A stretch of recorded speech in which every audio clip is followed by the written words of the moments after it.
طبعا النقطة المضيئة امبارح بلا شك في ماتش الأهلي والمحلة هي الجمهور.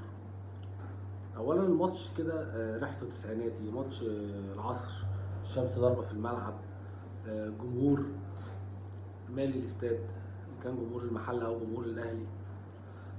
صورة المداخن بتاعت ملعب المحلة الشهير.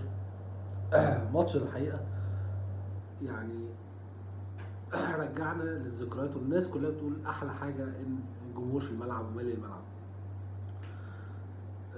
اللي عايز اقوله بس في موضوع الجمهور ده، ان اظن بعد الماتش امبارح عرفنا ليه جمهور الاهلي الحقيقي ممنوع من حضور الماتشات، وان اللي بيحضروا ماتشات الاهلي هم شويه العيال الصغيره. الاهلي فاميلي، آه، النادي مطلع لهم تصاريح وعاملين مودين بطايقهم في النادي عشان يعرفوا يحضروا الماتشات. اللي حضر يا جماعه امبارح ماتش المحله هم التراس اهلاوي. في ناس كتير جدا كانوا من التراس اهلاوي جوه الملعب. بان جدا من الهتافات، بان من البانر اللي دخلوا بيه، بان من طريقه التشجيع 90 دقيقه، بان ان هم في رتم الماتش بيعرفوا يشجعوا امتى ويهدوا امتى ويعلوا امتى، الفرقه نايمه نعليها. بعد الماتش هم من الاخر كده شتموا الخطيب، شتموا. طيب هل جمهور الاهلي اللي كان بيحضر الماتشات كلها الفتره اللي فاتت دي كان يجرؤ انه يشتم الخطيب؟ يعني ما عملوهاش في ماتش سان داونز مثلا اللي خرجوا فيه من افريقيا، ما عملوهاش في ماتش الزمالك اللي كانوا نازلين يكسبوا سكور وتعادلوا، ما عملوهاش في ماتشات كتير كان احق انه يتشتم، ما عملوهاش ايام ما كانوا هم فعلا ان الجمهور قالب على الاداره عشان الصفقات. فهم النهارده بيشتموه بعد ما جاب كل حاجه، جاب الصفقات وعمل كل حاجه.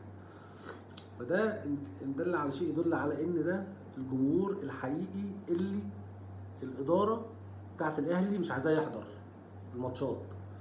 يا جماعه عشان تبقوا عارفين، موضوع ملوش علاقه باي حاجه غير ان الاداره مسيطره على المدرج الاهلاوي. الاداره مش عايزه اي حد يخش من التراس اهلاوي بتاع زمان. كل اللي يخشوا يبقى مسيطر عليهم ومتوافق عليهم ومش بتوع مشاكل، ويرجعوا التراس اهلاوي يقولوا على وايت نايتس ان هم امنجيه وبيسلموا بعض. ليه يا ابني امنجيه؟ اصل هم بيخشوا بالادوات وبالطبل وبالسنانير.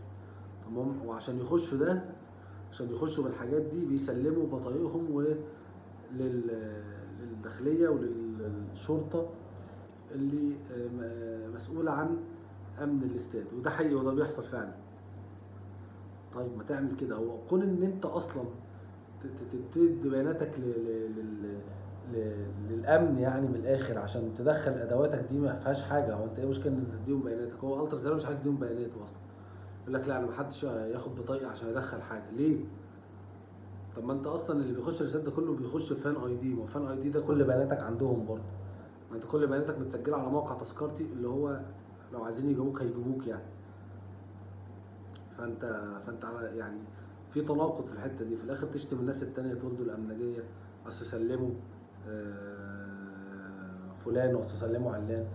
يا جماعه المعروف قضيه الالتراس كلها قضيه سياسيه، اللي جوه ومش عايز يخرج هم الامن اللي مش عايز يخرجه، الحكومه اللي مش عايزه تخرجه، مش ان حد سلمه ومحدش سلمه. وفي ناس خرجت وممنوعه من حضور الماتشات كتير وانتوا عارفينهم بالاسم هنا وهنا. فالموضوع سياسي وكلنا عارفين ده، فليه بقى بنخفز راسنا في التراب ونقول اي كلام؟ فبلاش مزايدات على بعض. انت مش مقتنع بحاجه معينه نظرا لعقيدتك، احترمها، بس ما تنظرش على الجمهور التاني.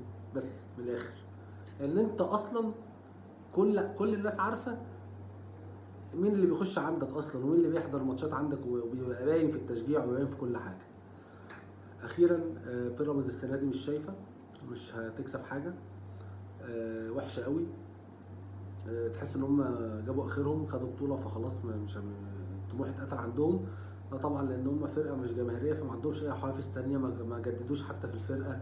ما المدرب بتاعهم ده اللي بقوله فنيا مش اعلى حاجه، هو راجل ويعرف يديرهم من على الخط كويس، ويعرف يسخنهم ويعرف يحمسهم، وده هم محتاجينه لان هم ما عندهمش جمهور يعمل كده.